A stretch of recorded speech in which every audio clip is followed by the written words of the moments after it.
Hello there, ladies and gentlemen, Sigma here and welcome back to another video. So I'm pretty sure I made in the past a list of top characters that are gonna be pretty damn good at a low star rating.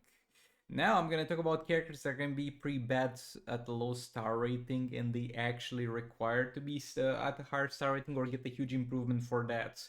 And as far as damage goes, we're gonna have characters in this list that are gonna be having their positions because of the increase in damage they get with the higher star rating. But I mainly want to include characters that are gonna have more functionality and are gonna be easier to use in the first place with a higher star rating. Also, I'm not gonna talk too much about characters that don't really do anything with their star rating, because for example, it's a lot better to have a star collector over Superman in order to get a lower chance on his passive for your teammates to not reset combo. But there's no team that uses this, or more better said, a team that cannot function without using that. So even though there's a lot of characters that get different improvements and function a lot better with higher star rating, we also need to keep in mind how good and usable they actually are. Okay, so first up, we're gonna have two honorable mentions. One of them is gonna be Batman Ninja Batman, and this is gonna be purely because of class ascension. The normal star rating doesn't really matter at all, but you need him at class ascension 3 to get this maxed out, to get the crit damage from this, and also to be able to power steal from your critical hits, which helps you trigger Puppet easier. Now, why is he an honorable mention? Because he's a pretty damn strong damage dealer. Well, you can just use Joker and not really care about that, and you're gonna do about the same damage, if not more damage. So yeah, that's the main deal. He can be easily replaced with Joker, which doesn't even require to be star ascended. Okay, so this is going to be also an honorable mention because this is not that big of a deal, okay? But Zatanna is used often enough, and this thing specifically annoys me often enough.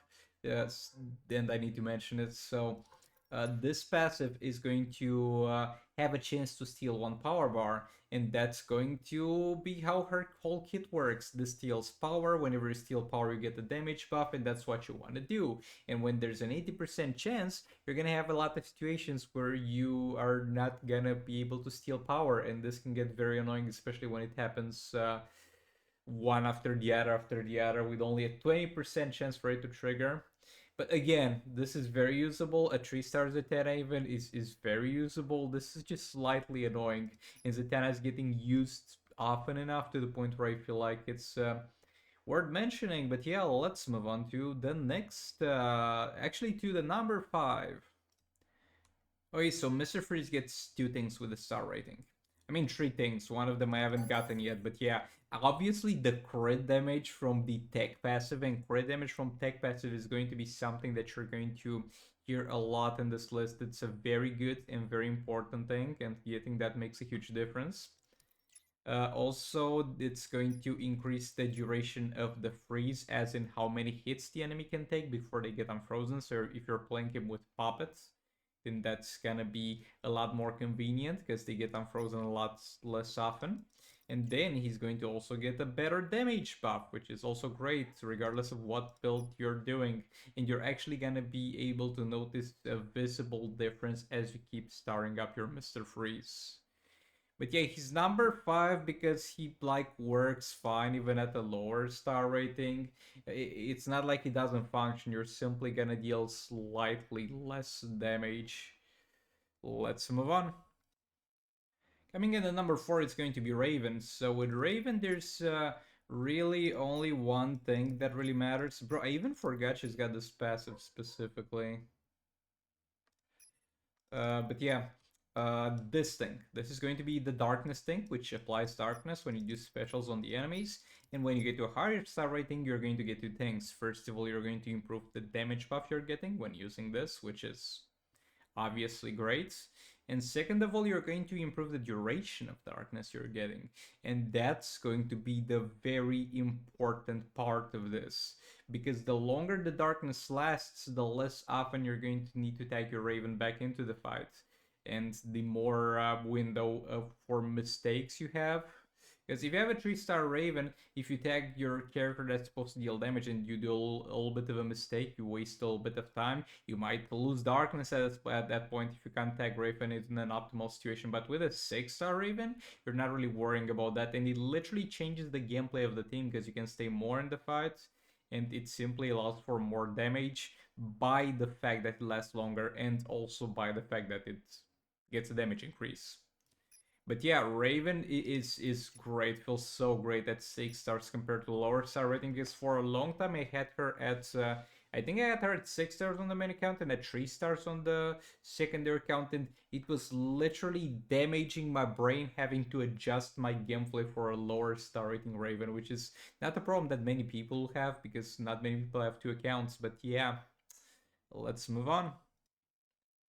Okay, this is going to be purely for the damage part of things, but get your star rating higher for Entangling Poison Ivy, and you're going to get more dot damage. Also, this goes for Harley as well. Get your star rating higher for Harley, and you're going to get your...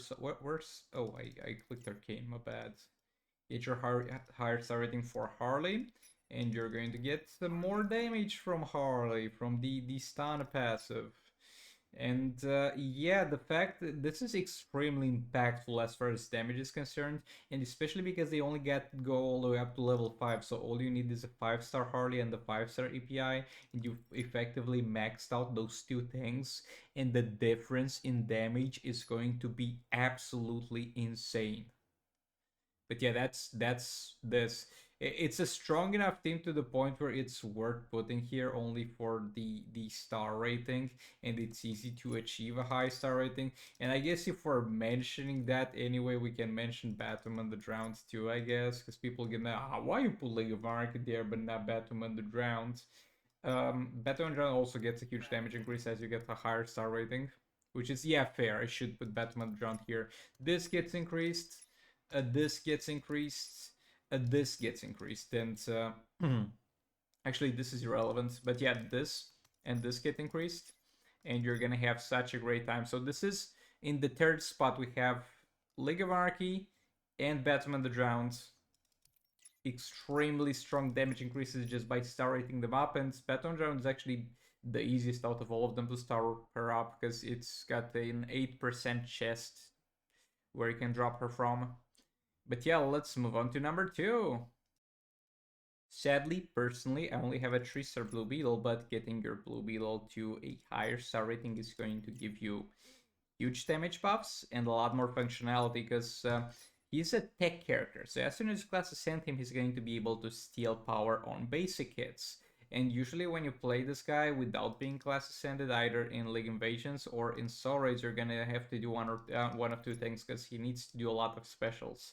The less optimal thing, which is just putting a power reduction character in there, which is a Power Girl or Dr. Fates, or putting a Grodd in there to help him generate all power from lethal hits. That's the second thing you can do. And by not having to do that, you're basically freeing up a team slot that you can put a different character into. And yeah, the crit damage, obviously, as I said, it's extremely strong. And he really needs that push. He's not as strong at the low star rating, and every single thing about, almost every single thing about his passive is kind of screaming at you, just get a higher star rating, my dude. This is gonna be better at a higher star rating. And another honorable mention here, like kind of the same thing applies to this guy as well, but he's a lot weaker than Blue Beetle. This guy, let me make this clear, this guy is not number 2. This guy's not number 2, but it's the same logic that applies to Blue Beetle. This guy's gonna get stronger the higher star rating he gets with this type of passive, and then when you class ascend him, it's going to be great. He gets some crit damage. He doesn't really need the power generation, but it's a very similar character that works in a very similar way, just a lot weaker compared to Blue Beetle. And let's move on to number 1. And number 1, we got the shitheads. I hate so much the way the flawed justice team functions because of how dependent they are on the Peacemaker star rating. So the Peacemaker star rating is going to affect how fast you're going to generate those flawed justice tags. Let me give you a little bit of an example. So I'm using, let's say I'm using Beta Club on this team with Puppet on Peacemaker and whatever artifact I need for that specific soul raid on Hawkman. Before getting Peacemaker from 3 stars to 4 stars, I think the best damage I could get was 1.5 billion damage. When I got him to 4 stars and this got better and he started stacking my P stacks a lot faster, my damage went from 1.4 to easily doing 2 billion damage with something like 30 seconds left to the fight. So at 4 stars, it's already one-shotting with Beta Club. But for the free-to-play side of things, you're probably gonna need him at 6 or 7 stars to have a chance, because the less you need to stay in the fight to get those peace shields stacked, the more your damage dealer can actually stay in the fight to deal damage. And this is far from being the strongest team in the game, and this is not about that, because there's no way I'm putting this above Harley or uh, Batman the Drowned. He is simply the most crippled character in the game by having a lower star rating, to the point where he's almost not functional at 3 stars. And I hate him for that. Just give me less damage from it, but make it stack better, my dude. But yeah, all that being said, thanks so much for watching. Like the reflected, dislike, disliked it, and I'll see you on the next one. Goodbye!